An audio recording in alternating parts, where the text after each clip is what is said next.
Hi, I'm Allie Hamilton, and I'm so happy to welcome you to the Come As You Are podcast. Every week, we'll be talking about some aspect of healing, usually around childhood wounds and complicated familial relationships. The topics will always coincide with my personal essay of the week, and this will be a place where we can take a deep dive together.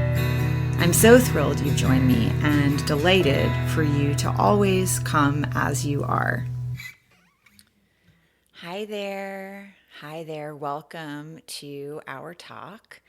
Today, the topic is the speed of untethering.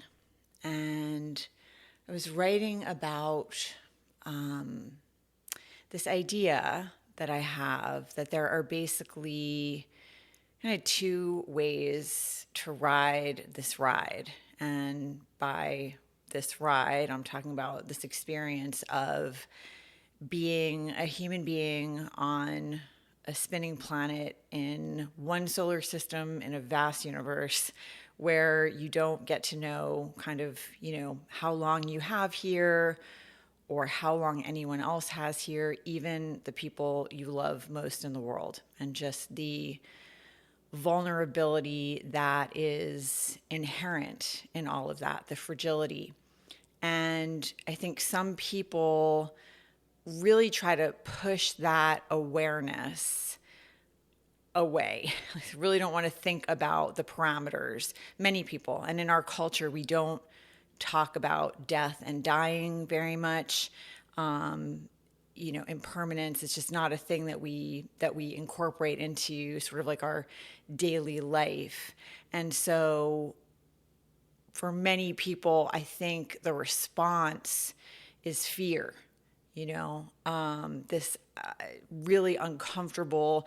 Most people do not like change. They resist change. Almost everyone I know has their routines. It's like, might have like, okay, this is what I do on this day. I have a yoga class that I go to, and this is where I like to put my mat down. Or I do my grocery shopping on this day, and this is the peanut butter that I like. And I've got my calendar with alerts in it. And they really try to sort of like have a plan. And I think obviously some of that is just we're doing our lives and there are responsibilities that need to be met. And if you don't sort of plan things out, it's hard to accomplish the things that you're trying to do. But some of it is this attempt to have control, have some amount of control over our fate, some sense that we are, we're calling some of the shots at least. And in reality, we're really everything that we have planned, it can just go out the window on a dime. And some people respond to that vulnerability by kind of taking a deep breath at a certain point, reaching this moment in life where you're like, okay, I understand how this is. I get it. I realize that I don't get to know how much time I have. I don't know how much time anyone else has, and so I'm not going to waste time. I'm going to make the most out of the time that I have, and I'm going to keep my heart open in the face of all of that fragility and all of that uncertainty and not knowing, and I'm going to try to embrace change when it shows up, it's the one constant, And other people respond by clinging and by resisting. There's so much fear and trying to pin things down, or they think, I'm going to dominate, I'm going to conquer. And if I can do that, if I can have a bigger house or a faster car, or if I can, buy things and hoard and take more than I could ever possibly need, somehow I'm going to protect myself against the vulnerabilities that are inherent in being human. I'm going to protect myself from pain and suffering by creating this padding, by creating so much extra that I can't be hurt. And when I look at the world and I look at the people who are moving around in the world, the people who are the most at ease, the people who are the most joyful, the most loving, the most open-minded, are the ones who've just sort of embraced, like, okay, I don't get to know everything. I don't know what happens next. I don't know how much time I have. So I'm going to like really fully live, and I'm going to show up for the people in my life, and I'm going to love my heart out, and I'm going to try to travel if that's in my, if that's a possibility. I'm just going to really try to live, versus the people who are trying to dominate, trying to assert some kind of control. And those are the people who are like white knuckling their way through, or they're the people who tend to start managing what other people are doing. They're trying to, they're paying attention to the other side of the street and not their own, or they're trying to, pound their chest, plant their flag, buy everything, not just the big house and the fast car, but the social media platforms and the rockets and the governments where they've been naturalized. And then the next thing becomes, we're going to colonize Mars. That's what'll do it. Those are the people who end up causing the most pain to everyone around them. And so, that was sort of like where I was coming from this week. And part of what has happened for me is over the last 5 years, really from like the pandemic forward, everything changed, which it did for all of us, right? The pandemic, I know, is just it's this moment in time. There's sort of like the before and after. What happened during the pandemic, in addition to all the other things that we all went through, is I'm in Los Angeles. My mother was in New York, and she was diagnosed with ALS. And I'm going to try to give the abridged version of this story. So she was diagnosed with ALS in the spring of 2020, May. We had the lockdown began in March, and in May, she started to have, some problems with her speech, and she went to a doctor, and it was really June that they gave her the official diagnosis, but May is when they started to suspect there was something going on. It was bulbar palsy was like the first diagnosis, and then ALS. And she rejected the diagnosis, and she, again, I'm going to give you the abridged version, but she ended up blaming me for what was going on with her speech and like the things that she was feeling, which was, of course, incredibly painful. And I was out here. I couldn't fly there. I couldn't, there were we were having all kinds of problems. So flying wasn't possible. So I was trying to help and manage her care and figure out what was happening from here, and having all kinds of like Zoom meetings with her doctors, neurologists, all the people trying to understand what was happening from Los Angeles over Zoom.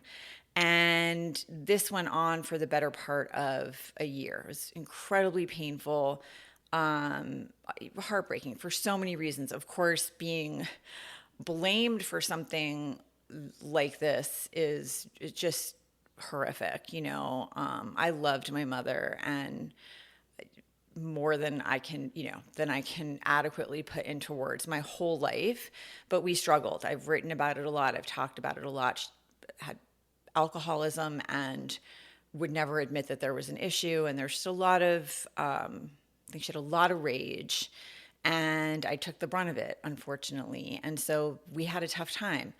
And that wasn't new. That wasn't a new thing, but there was also a tremendous amount of love there. And so, but pain, when you're dealing with someone who is an alcoholic, who isn't going to admit that or get help, and you're a kid and you're growing up and there's violence and there's uncertainty and there's fear, and then you come out of that, the only thing you can do are boundaries. That's kind of it. And so that's how I managed that relationship with her for a long time, which is one of the main reasons I was living in California and she was living in New York. I needed a geographical boundary there to keep myself safe and to try to create a life that wasn't totally overshadowed by my mother's alcoholism and entangled with her. I really knew, I understood even when I moved out here, which is my late 20s, like I needed that. I needed that distance and that space in order to do that. Okay. So she gets diagnosed. It's a longer story. I'm actually writing a memoir, so I'm not going to get into the whole thing, but she blamed me for this, which was part of what was so horrifying about the whole thing. And then the disease itself is just so, you feel so powerless watching someone you love being ravaged in that way. And so that year went by like that. And then eventually I was able to go. And at the very end of her life, she spent the last month in the ICU. I had been able to fly to her in August, finally. And then in November of 2021, she ended up in the ICU, and she never made it home. So that last month of her life, I was there in the ICU with her like 12 hours a day. And she did stop blaming me the last 3 weeks of her life. And we were able to do a tremendous amount of healing, which is kind of ironic because she couldn't speak anymore. And really, it was like when my mother could no longer speak, that is when we started to communicate openly and honestly, finally. Just a lot of, life is really some things you just can never see coming, which is something else I was writing about this week. These strange situations and things that happen that you just could never have imagined, right? And so I was there with her all the way through to the end, and I was there in the room with her when she died. And I was really the only one. My brother and my stepdad had fallen asleep, and I was there holding her hand and stroking her hair and talking to her, and I felt it. I felt it when she left her body. I felt it the same way that you can feel anything like wind whipping through your hair or rain on your face. Like I felt it. I did not need the doctor to tell me the time of death. I didn't need that. I knew I could feel it happen. And there's something, shocking about it. There's something really shocking about being there, being there with your mother and then feeling that happen and realizing it's just her body now, that you're there with. And I know this is difficult. Like I know for some people this is a painful conversation topic. But it's one of those things, everyone's going to experience this on some level in some way. And it's better to, I think, talk about these things and face them because, if you can face this, then you can really live. If you can understand what it is to die, then I think you can understand what it is to live, and not waste time and not think you have all the time in the world. And so that happened. There were a lot of things, again, that I'm writing about in depth that I can't touch on right now because I'll lose it. So a lot of it was really traumatizing there at the end and after. And I think there are a lot of things we could talk about ways that it would be good to support people so that they're more prepared too for that moment and the moments after. Like there are things I wish that someone had said to me so I could have been a little bit more prepared. I could have had a note there to leave with her, or I could have opened the window to there's this idea of like opening the window and letting the soul, letting the person's soul go out into the ether. And whether you believe that or not, just having some kind of ritual, especially if you're in a hospital setting, makes it feel less cold, I think. I wish I had a photograph of the two of us that I could have left. Like, there's a lot of things that I wish someone had said to me so that there could have been something a little more sacred about it there at the end, because even though it's just your mother's body, it's your mother's body, and there is something sacred about that. It's a body you've known your whole life. It's a hand you've held. It's, eyes you've been looking into. So there's that. About 5 months later, I woke up one day, I got a phone call, and my half sister, this is my father's daughter from his first marriage before he met my mother. I had just become close to her over the last couple of years. And my dad left her mom and her brother when he met my mother. They had an affair, and he left his family, married my mother, eventually had me 4 years later. And so she and I were never close. His first wife took her kids and they moved closer to her family. And my dad, I only met my half sister twice as a kid as I was growing up. And her mother could not bear for her to have a relationship with me, which is understandable. And so she and I did not become close until my dad started to decline. And I had noticed that when my dad turned 93. I asked him, hey, do you think Carrie was my half sister? Do you think that she would be open to, like, if I gave her a call? Because I did not want the next time I saw her to be at my dad's funeral. Like, I just thought we should try to connect. Her mother had passed away years prior. So she was very open to that. She and I started talking. My dad was going through all kinds of health decline, and so was his fourth wife. And so Carrie said, I'm going to take care of our dad. You take care of your mom. Like, you got enough on your plate. You have kids. Carrie didn't have kids. She's like, I'm retired. Let me take care of him. You do that. So that's what I had been doing. And she and I had been talking regularly, a couple times a week. And she did take over. And my dad was very difficult person. And I think incredibly difficult to have as a dad, and to be the daughter of someone who really objectified women his entire life. So he wasn't behaving the way that he should for someone who was taking care of him the way that she was. Anyway, my mother passes away in December of 21, and in April I get a phone call, and Carrie has had a stroke, and she does not make it. And that was a shock, obviously. And I had just talked to her, and then she was gone.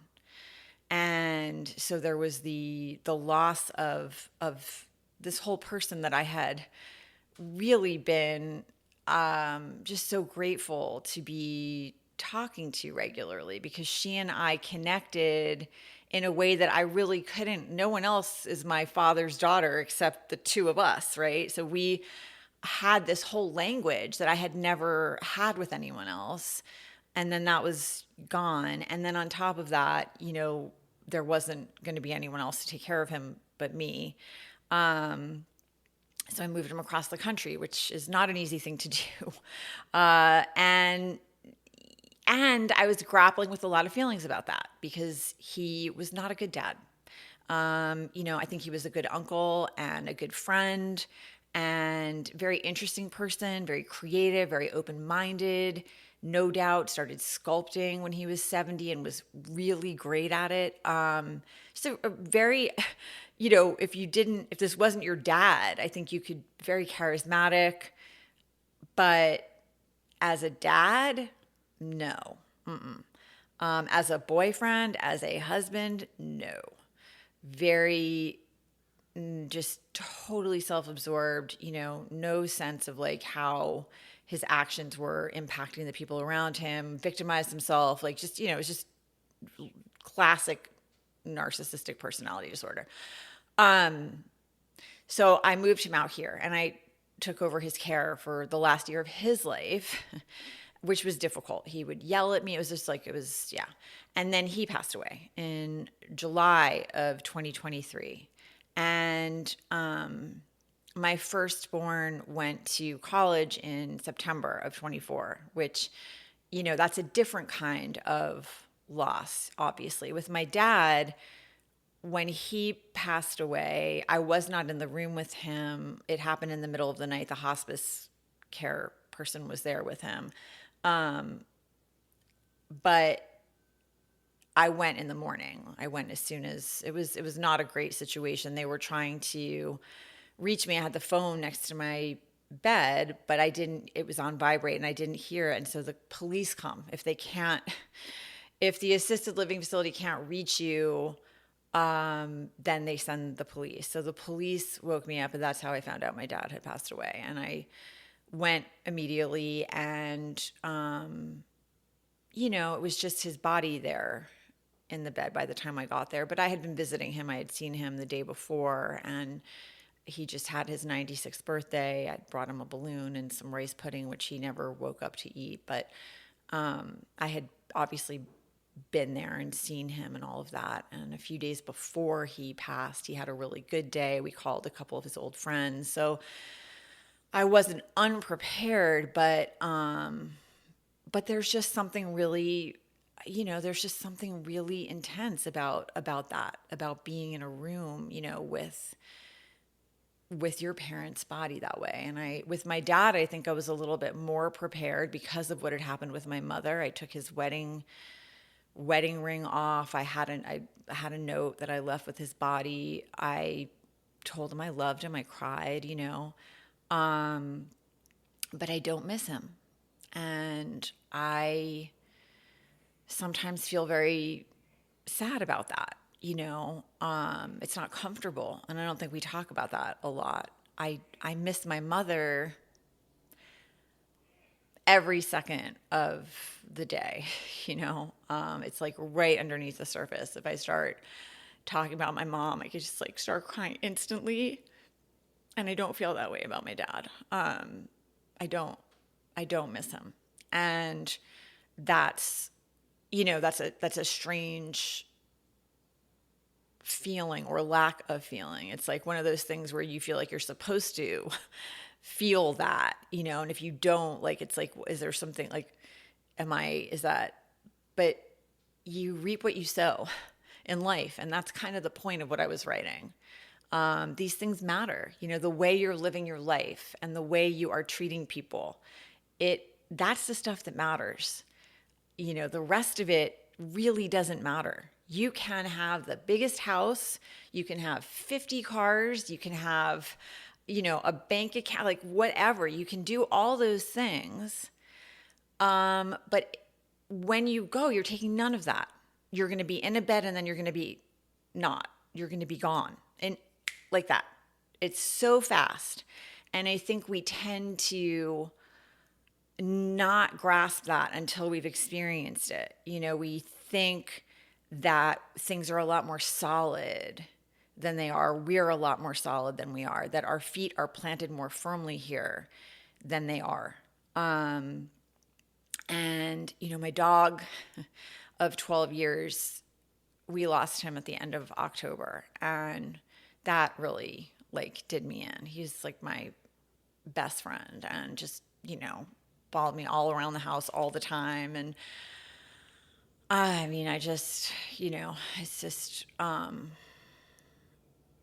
it just breaks your heart. It just breaks your heart, and I think that people do that thing too of sometimes I'll see somebody post our dog died. I know this isn't as bad as what it's to not even do that sort of weird comparison suffering. It's grief is grief. And sometimes with animals, they love you so purely. It's so unconditional that when you lose them, that heartbreak is so devastating. It rips your heart out, and there really isn't any need. It's like you're experiencing this profound loss and grief and impermanence, right? It's like there's this being that is here, full of life, full of love. And it doesn't seem possible that then they're gone. That then they're just gone. It's like an entire universe is just not here anymore. And yet the world keeps spinning, and there's someone somewhere online, like getting ready to buy a tube of toothpaste. Like, it just doesn't compute. And so when you lose a lot of important people in a very short amount of time, I think it does something to you. That lesson, when it comes at you so fast and hard and like over and over again, it's really dizzying. And so along with the grief, there's also some panic. I had a panic attack after my mother died, 12 hours after my mother died. I never had one before in my life. And I just had this, like, I didn't know where she was. And I just felt panic, like, moving through my body. And I think that when you go through a whole bunch of experiences like that are really intense, I didn't expect to feel, I felt really unmoored and untethered at the end of all of that, and with my son going to college, that's different, of course, right? That's a normal sort of like natural order of things, milestone that's going to happen, right? Your children are not going to live under your roof forever, and that's a good thing probably for everyone involved, but it's still intense. It's this major shifting of the ground underneath your feet. You have 18 years of devoting yourself to this tiny person as they're growing. You're feeding them, you're keeping them alive, you're keeping them safe, you're buckling them into their car seats, you're making like you're doing all these things, you're signing the permission slips, you're going on the field trips, you're volunteering in the classroom, your whole life is like so centered around making sure this person is okay. And meanwhile, they're growing, and then suddenly you're like looking up at them, and then suddenly you're driving them to college, and then you set up the dorm room and you drive away. And that is also, just wild and intense, and it's an adjustment and a shift. And so when you go through just a whole bunch of these, that kind of change and that kind of those reminders, it does something to you. And I think that it is part of the reason that I have so much grief about what's happening in the country, that I see these concepts, this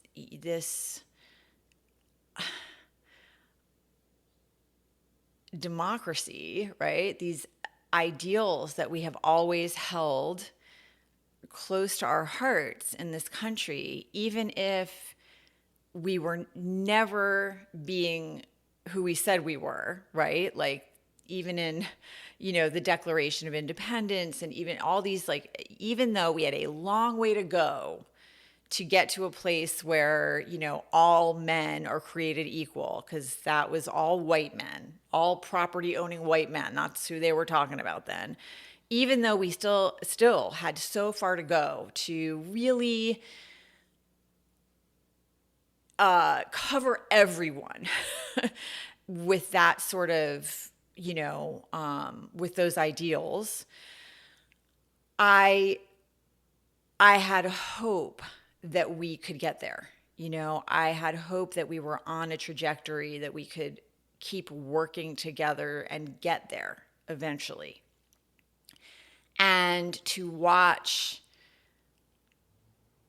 all of these, our checks and balances, the Constitution, due process, the rule, just to watch all of that stuff eroding in front of your eyes, it's so painful. It really does feel like you're watching this country where you grew up, and you're just watching it on life support. You're like, wow, okay, so this is what's happened here. Like, more than half, just a little more than half of the voting public, which is, It's not half the people here. It's half the voting public, just a little more than half. Put this person in power, put these people in power. And we're watching everything just erode in front of us. That is what's been happening for the last few months. And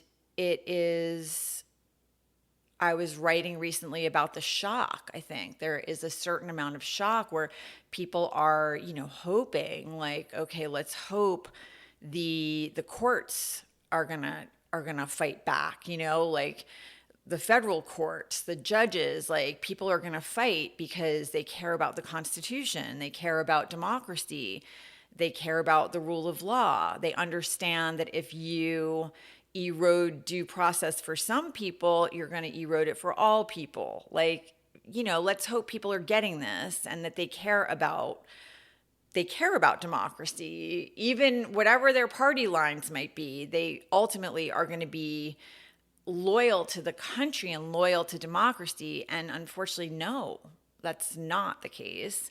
And it's really painful and it's scary. And I think that, a lot of people have been shocked by that. And it is so, I think the grief of watching that happen and not knowing how to fight it, or, what you can be doing. There are a lot of things that people have been doing. Certainly I've been doing, it's not like people aren't trying. Everyone I know who feels the way is certainly trying. There are protests and there are boycotts and they're, calling your senators, all these things. But then you start reading about like, oh, okay, so all of our data has been compromised, and this billionaire has his sight set on Mars. He wants to go to Mars. And not that I've been reading about that for quite a while now, but I mean, he wants to go to Mars so much that he's got legalese written about who is going to rule over the Martians. Okay. That's like where we are here.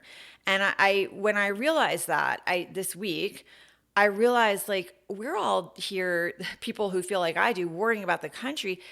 This man does not care about the country. We are ants to him. We're like, it does not matter at all. His sights are set on Mars. His sights are on just taking rockets to Mars and colonizing Mars. That's where he's at. And we're just like, it doesn't matter what happens to people who can't even afford groceries. We are like nothing to him. It doesn't matter if we fall out of the sky. He doesn't care. It's like, it doesn't matter. And we're here, fighting for the country. He doesn't care. It's a fire sale for him, the earth. It's already doomed in his mind. The earth is doomed. The sun is, it's moving toward the earth. The earth is not gonna. And so what's next? That's what we're dealing with here. And this is the person that all the people that voted for this administration, they're very happy to have him all over the place. I'm like, okay, well, that's interesting. So, that is kind of part of what was on my mind this week, along with just watching the absolute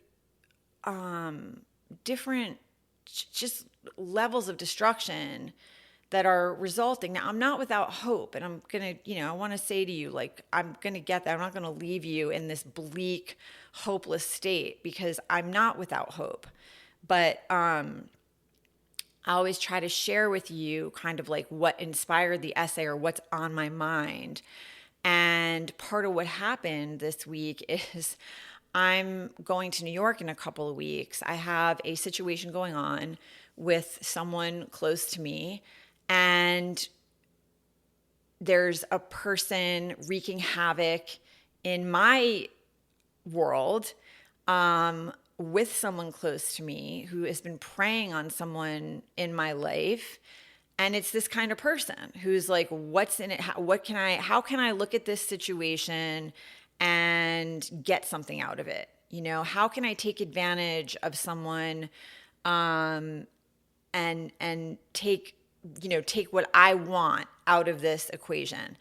And that is like a rampant thing. And I don't know how many of you are aware of this, or maybe you have aging parents, so you know that this is going on, but there are actual, companies that are set up and they go after seniors online. There are all these scams that are targeted towards seniors. They'll call, they'll, text, they'll sell products. So they're getting people to like sign up for subscriptions and not realize that's what they're doing. They think they're just buying a one-time thing, and suddenly they're being charged a certain amount of money every month. And you know how hard it is to cancel these things, right? These subscription sites this way. Like I have a subscription site that I own. I have a cancel button right there because I can't stand that. I cannot stand that. But it's a thing. There are actually people and businesses that go after senior citizens and target them because a lot of them are not internet savvy. Some of them are dealing with dementia, or they're dealing with the grief of losing a spouse after, 40, 50, 60.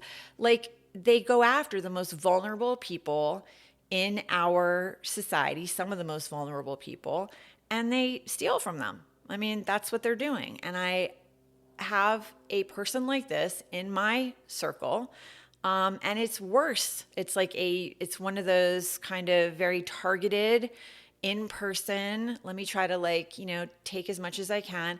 And it is so awful to watch someone who operates that way. It's so hard for somebody like me to even comprehend how you could be that lacking in just forget about a moral compass, but also just I don't know, decency, right? That just doesn't exist there. It's I see a situation and I'm going to try to take advantage for my own benefit. It's wild. And there are, unfortunately, a lot of people out there like that, there are a lot of great people out there too. And I would argue there are more great people than there are people looking to, be parasites, but it's a thing.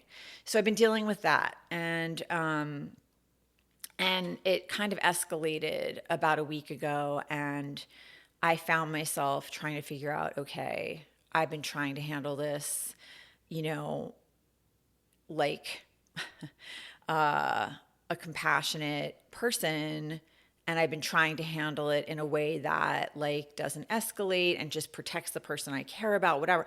And it just suddenly occurred to me, this is probably not the only target. This person I care about is probably not the only target. This person, that's wreaking this kind of havoc probably has many targets, and it's, I think, time to have this person investigated. So I did what I needed to do. And sometimes you find yourself in that kind of situation where you're like, wow, I never imagined I would find myself in a set of circumstances like this, where I'm trying to figure out, how do I protect this person, and who do I call to report this kind of fraud? It's wild, right? And I was talking about how sometimes you find yourself in those situations and you wonder, did I miss a sign somewhere along the way? I remember hearing about the sandwich generation for, here and there in snippets of conversation, and I never really stopped to figure out what that was until I was in it. And the sandwich generation is when you have aging parents and teenage kids, and you're sandwiched between them, and you're trying to somehow show up for everyone. And I lived that, for 2-3 years, and it is really hard. And it happens right when you're if you're many people, many women, you're gonna happen right when you're in perimenopause, and you've got your teenagers dealing with raging hormones and your parents losing it. It's and you're trying to somehow, manage everything and everyone. And that's the sandwich generation. But I remembered when I was dealing, I was oh, this is what people were talking about. You don't necessarily pay attention till you're in it. Or I was saying, maybe for men, you hear this thing, probably, I don't know, because I'm not a guy, but you hear conversations about like your prostate and it gets hard to pee when you're older. Maybe you think that's not going to happen to me. And then you're like standing over the toilet one day and you're trying to pee and it's not happening. You're like, oh, that's what people were talking about. I was like, maybe did I miss it? Was there a conversation about like, oh, when you have aging parents, watch out for these like awful catfishing like people, or like, I mean, I don't know, maybe I did, but anyway, that's part of what I was dealing with. And that's dizzying also. And then you're seeing a lot of that sort of just really like shocking behavior in the people around you. And that's the stuff that trickles down, and that's the thing that I think sometimes people do not understand. Many of you are probably not old enough. Some of you will be, but Reagan used to talk about like trickle down economics. That does not happen. Okay. We know now, if the people on the top are doing well, it does not trickle down to the people at the bottom. The only thing that trickles down, and I've been on this planet for 54 years now, the only thing that trickles down are hatred and bigotry. That stuff trickles down.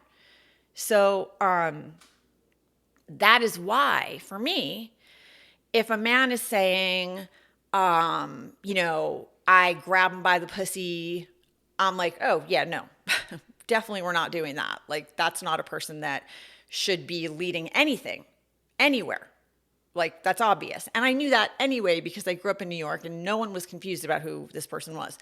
Or if you hear somebody, let's say you didn't get it the first 4 years he was here and all of the hate crimes went up everywhere, right?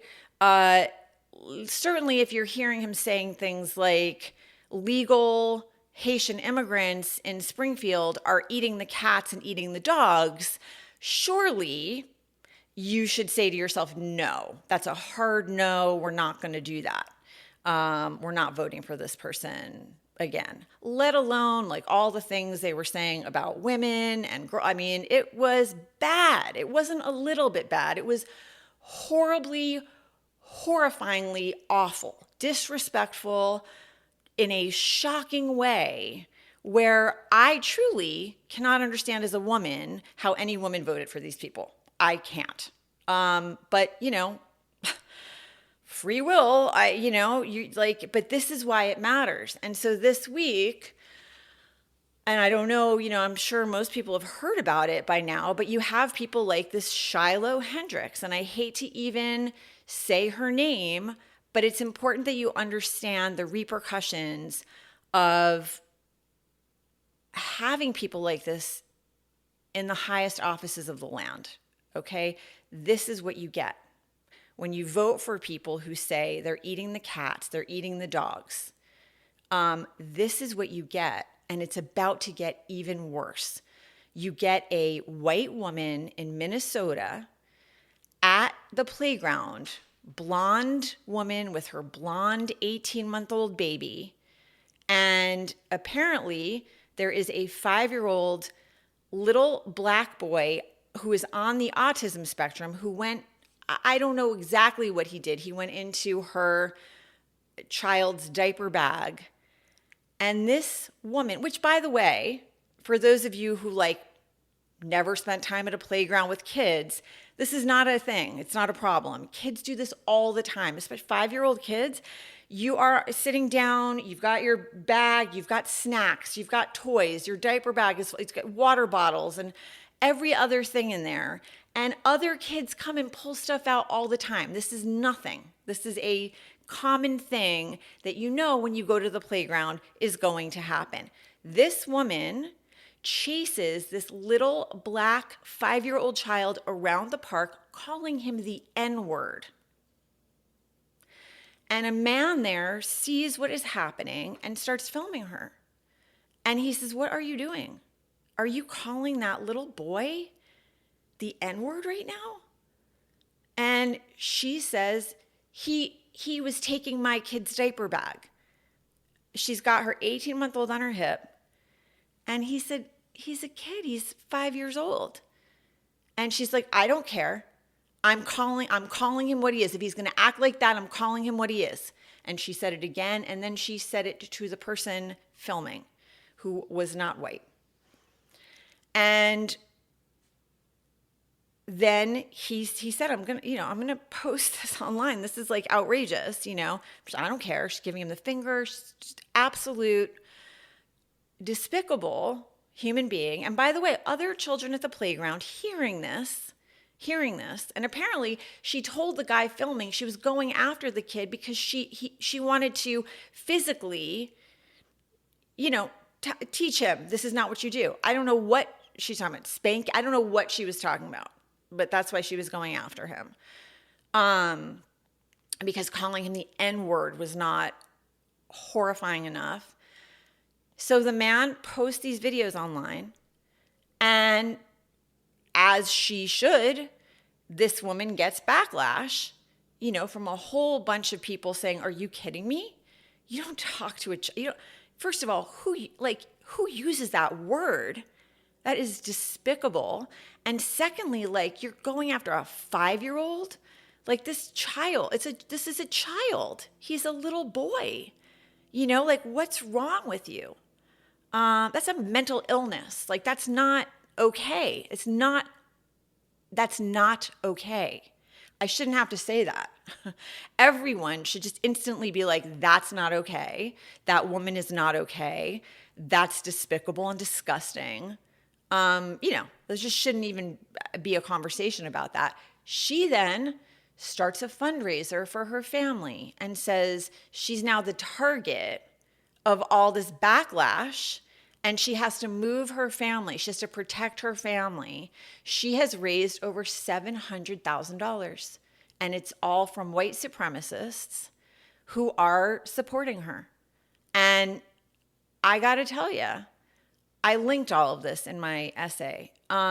If you look at the comments being left with these donations, if you don't think we have a serious, real, terrifying racism problem in this country, you are deluding yourself. Just take, first of all, $700,000. And secondly, look at the comments that are being left with these donations. We have a serious racism problem in this country, and it's now unleashed.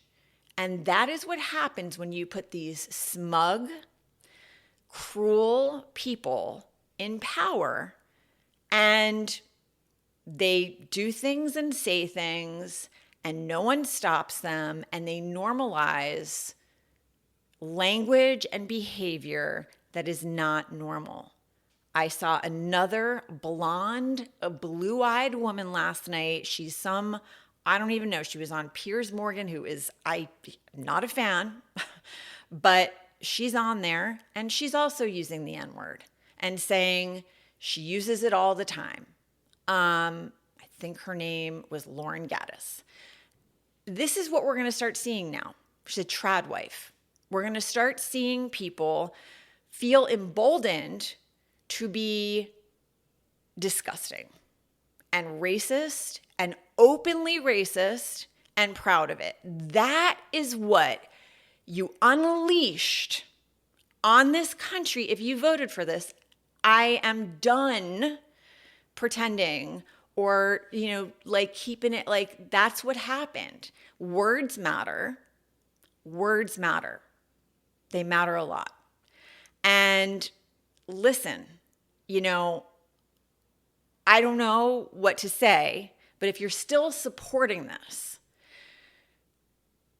it's time to do some soul searching, because this is what happens. This is what happens. You get this ugly, dark stuff that comes to the surface, and people start feeling proudly racist, and nothing good will ever come from that. I mean, all you have to do is open a history book. All you have to do is open a history book. And, feminism means nothing if it's only white women who are being pulled forward. And by the way, nobody's safe right now. Nobody's safe right now. And I was writing about that as well. But right in this moment, what I am sick to my stomach that this is, I don't want to hear that language. I don't want to hear that language. You know? I mean, we already had Black, brown, indigenous people in this country not feeling safe. We already had that. And now it's like, forget it. This is not, I don't want that. This is not what I want for anyone. I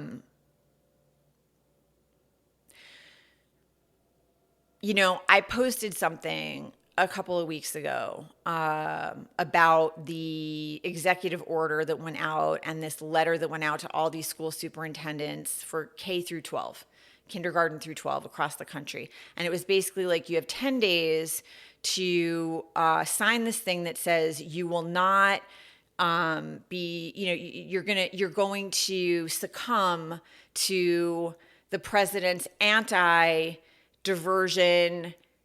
diversity rather, equity and inclusion policies. You're gonna say okay to that, or you won't get your money. There'll be no federal funds for you and your school.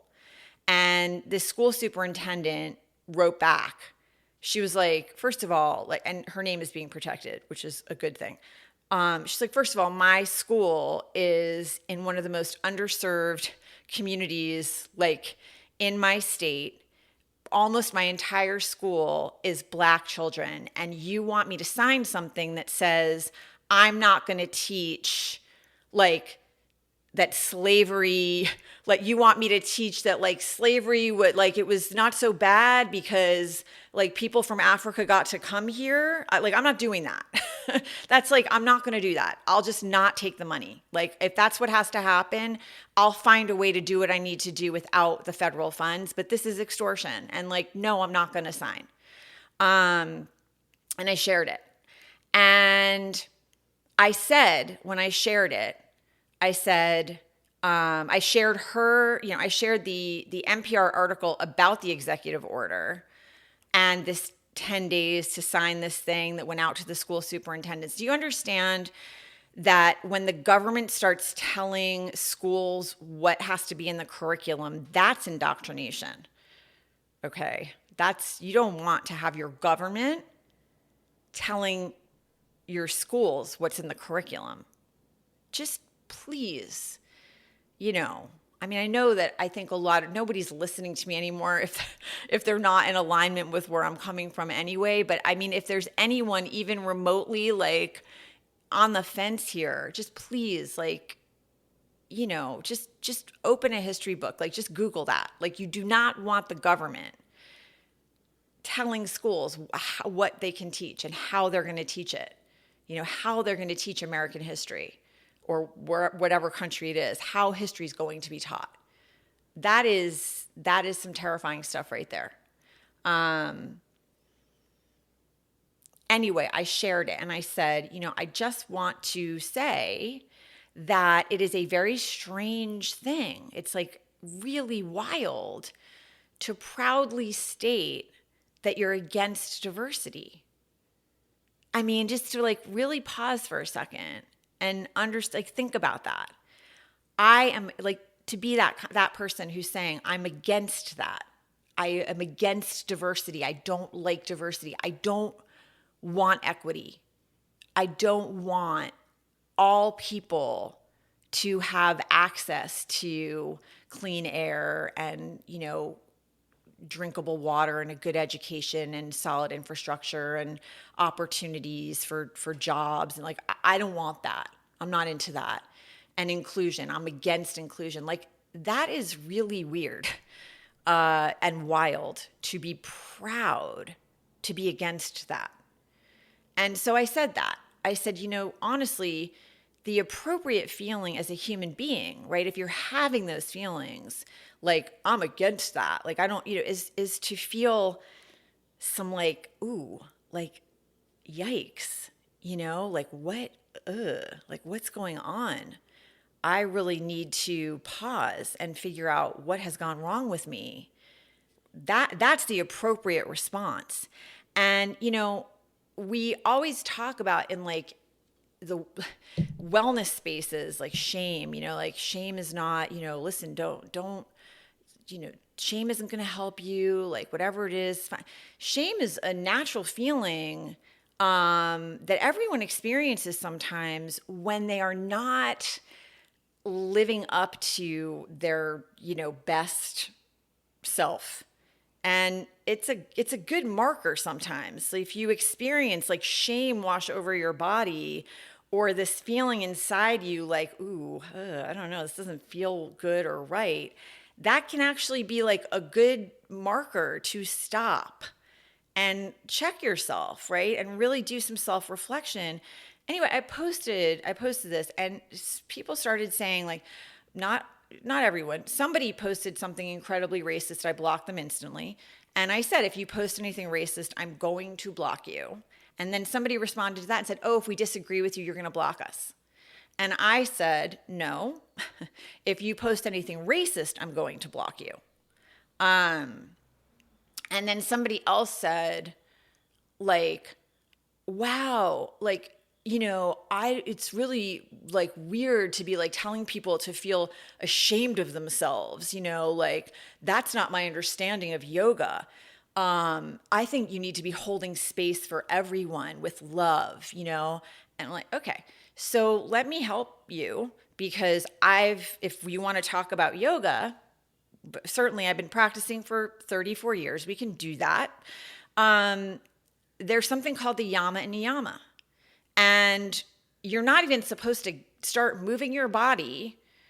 You're not even supposed to do any asana at all, any physical practice, until you get the yama and niyama down. And the yama and niyama are just like, they're 10 precepts, right? They're like yoga's version of the 10 commandments. So yoga is not a religion, but that's the idea. It's a spiritual practice, right? It's like, we're going to do these things and we're not going to do those things. And they're usually the same things. We're not going to kill. We're not going to like covet. We're not going to hoard. We're not going to cause harm. It's usually all the same stuff. That ahimsa is one of them, non-harming. Yes, it is part of the yoga practice that if you are believing that you are more entitled to whatever it is, like a good education or, clean air because of the color of your skin, and other people are not as deserving because of the color of their skin or the God they pray to or the fact that they don't pray at all or who they love or anything else, you have some self-study to do, svadhyaya. You have some like inward reflection that needs to happen, because that's not your job. You are outside your jurisdiction. Your job is figuring your stuff out. That's how that works. You're not causing harm for anyone else. That's not how this works. So I'm not holding space for racism that's not how that works. You need to go do some work. And then, you can come on back, but you need to go do some work first and figure your stuff out. You need to do some self-reflection. And that's where we are now. I'm not messing around anymore. I'm going to call things out, because that's what needs to happen. In case there's any confusion on anybody's part, no, it's not okay. That's not free speech. Calling a 5-year-old child the most horrible thing I can think of is hate speech. That's hate speech. And you are mentally ill is what's happening, and despicable and indecent and really, really in trouble. Like on a soul level, you are really in trouble.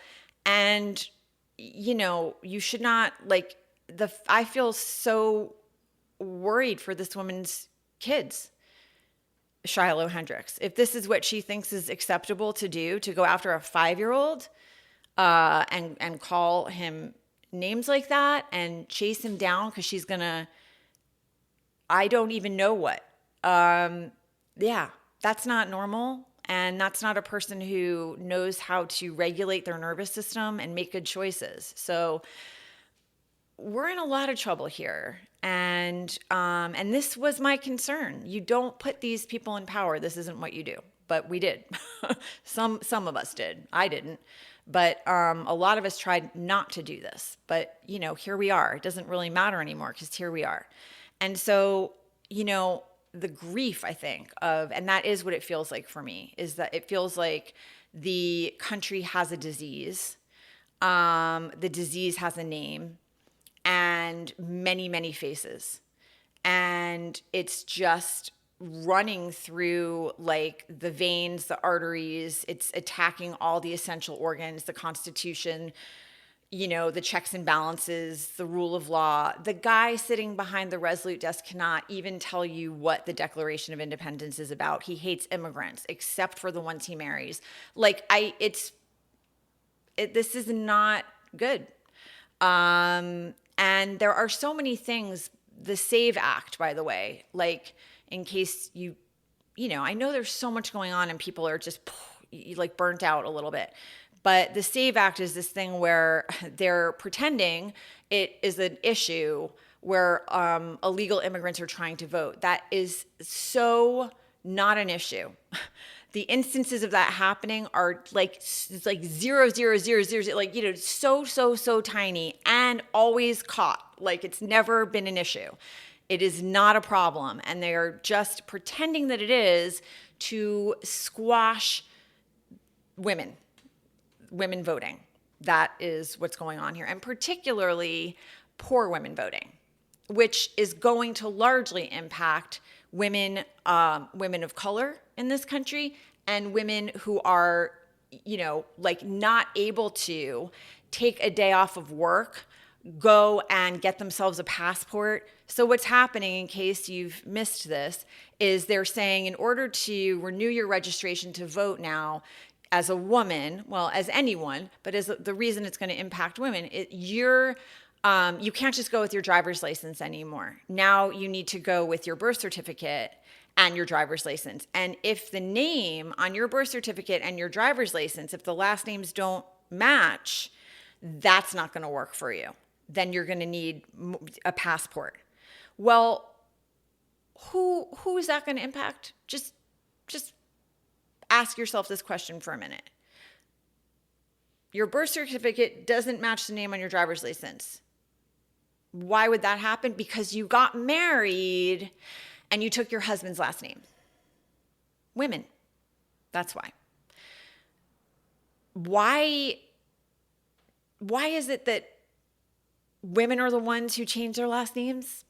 Because in our country, historically, women were treated like the property of their fathers. They had their dad's last names, and then they became the property of their husband.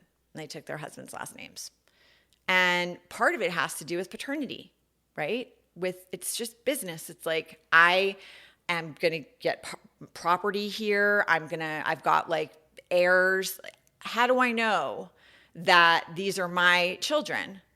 How do I prevent my wife from sleeping with anyone else? So I want to know these are my heirs. You start restricting her in all other kinds of ways, but that's why it's impacting women, because they've changed their last names. And not all women have passports, and not all women can afford to travel internationally, and not all women can afford to go and get a passport. It's about $250 to get a passport. Not everyone can afford that. And by the way, that's a poll tax. You are not allowed to make it harder for a certain segment of the population to vote. That's illegal. And I don't know why no one is saying that. It's the 24th Amendment, I think, is no poll tax. So that's what that is. If it's going to cost women $250 to go and get a passport so they can go register to vote, that, and their husbands don't have to do that, and their brothers don't have to do that, and their sons don't have to do that, yeah, that's a poll tax on women, and it's not legal and it's not constitutional. And there are so many violations of the Constitution going on.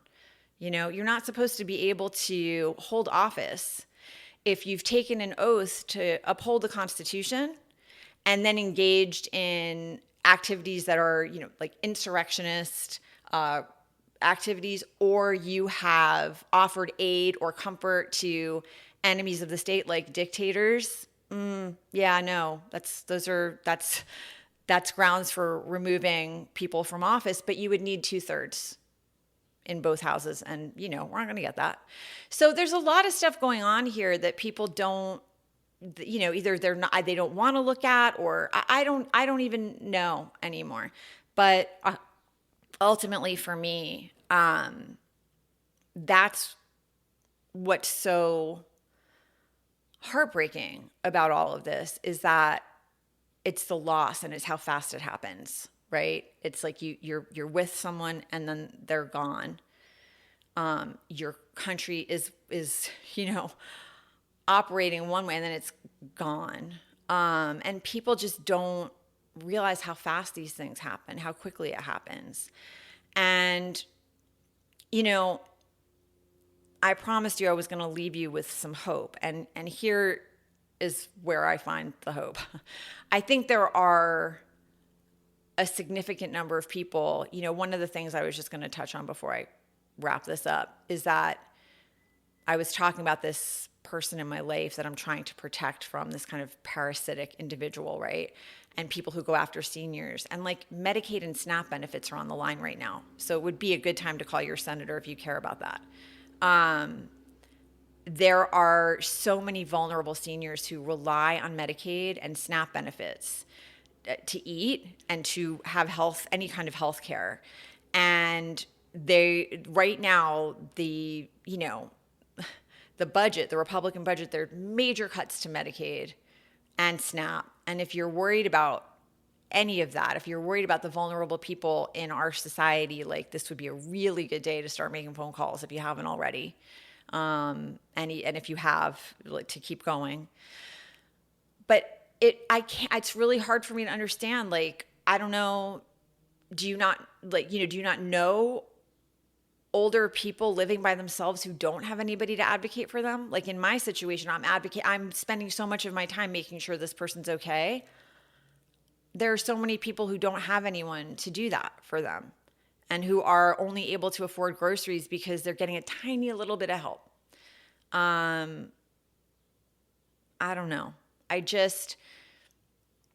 The antidote to this disease, and this is what I was kind of going to get at, is that, you can do all these things, right? I started off talking about the 2 different ways to ride the ride. You can try to accrue all the money and all the toys and all the, the bank account, all the things, and you're still going to die at the end. And you're not taking any of that with you.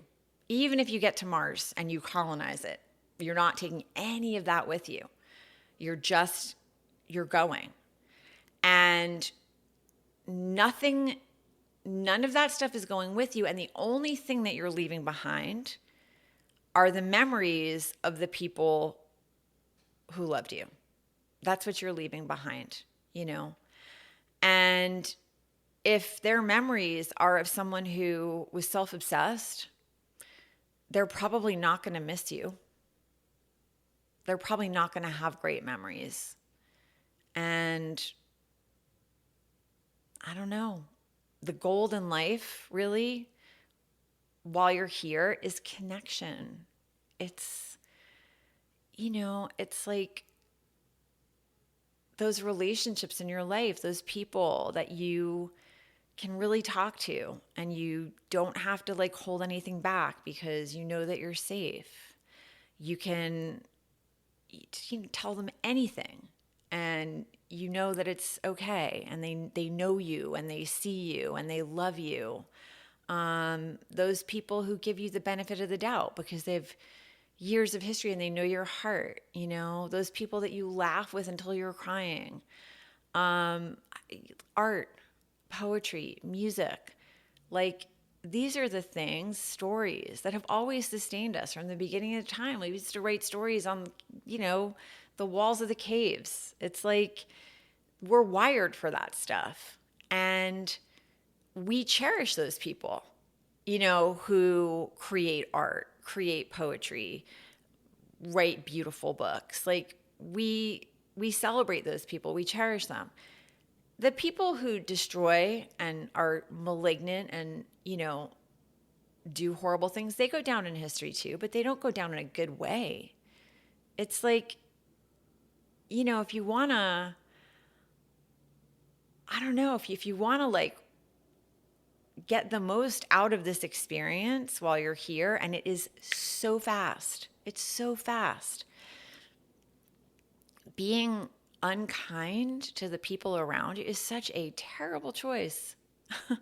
It is such a terrible choice. You have enough work to do on your own stuff. You don't need to be worrying about what other people are doing, who they're loving, how they're loving, like, you don't need to be doing that. I promise you have enough work to do trying to be the best human being you can be and trying to show up for people and, like, I don't know, just letting yourself be amazed, like walking out the door and like looking up. Just the fact that you woke up today on a spinning planet in one solar system in a whole universe is incredible, right? Like, that's amazing. And I don't know, just to be missing that because you're caught up in all this other just really nasty stuff is so sad. And it's such a miss. It's like it's like, wow, you've been given this opportunity and you're blowing it, like you're blowing it. There are all these great books to read and places to see and food to eat and conversations to have. And maybe you have art that you could be making and contributing and leaving behind. That's stuff that you might leave behind. But being hateful and nasty and smug and like, God, it's just so sad. It's such a sad, poor choice out of all the available choices. And I guess that, I have hope because I really do believe in my heart that there are more people who are looking at what's happening here and feeling so incredibly sad. And that is what I was saying, that this disease that's like infected this country, it leaves this trail of suffering and fear and grief behind it. But the people who suffer are the people who are not afflicted by the disease. The people who have the disease, it's like a soul sickness and it's asymptomatic like now, but when you're on your deathbed, oh my God, I would not want to be those people. I mean, it'll probably catch up with them way before then, but I would not want to be those people. That is not a way to get to the end of your life and be like, oh my God, I blew it. And it's too late. It's just, yeah, I would much rather be us, I'd much rather be the people who are like, this is not it.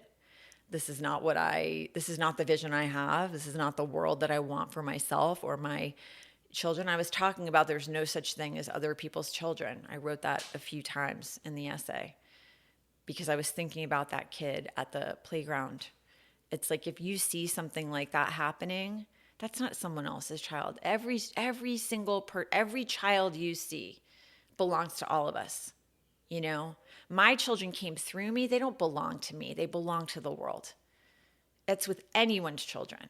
We're all supposed to be taking care of all of them. And we're doing a terrible job. We're doing a terrible job all over the world. There are children suffering everywhere. I am not confused at all. So, and now we're doing an even worse job here. It's worse everywhere now. So I think that the best that we can do individually, especially those of us who are feeling heartbroken and feeling scared and feeling, anxious, is when you go out into the world, put that hat on. Just remind yourself there's no such thing as other people's children. I can still show up, however I want. I can show up in this world with love. I can try to keep my neighbors safe. I can check on people and see how they're doing. I can hold a door open. I can let people merge on the freeway. If I have extra, I can share. I can text my friend and say, like, how are you today? You doing all right? I can ask my elderly neighbor who lives alone, do you want me to get you anything from the store? Do you want to come with me? Do you need a ride to the doctor? How you doing? I can do those things. Nobody can stop me. And the more you do that stuff, the more hopeful you're going to feel, because you're going to realize you do have agency, you do have power, and you fight the disease by showing up like that. That's the antidote. Just keep putting out the kindness and the empathy and the compassion. And if you see something, don't be a bystander, speak up. No such thing as other people's children. Doesn't exist. It's not a thing. I hope this was helpful. Hang in there. Don't give up. It's just hang in there, keep the faith, and reach out for the people who feel the way that you do. There are a lot of us, and you're not alone. Okay? Until next time.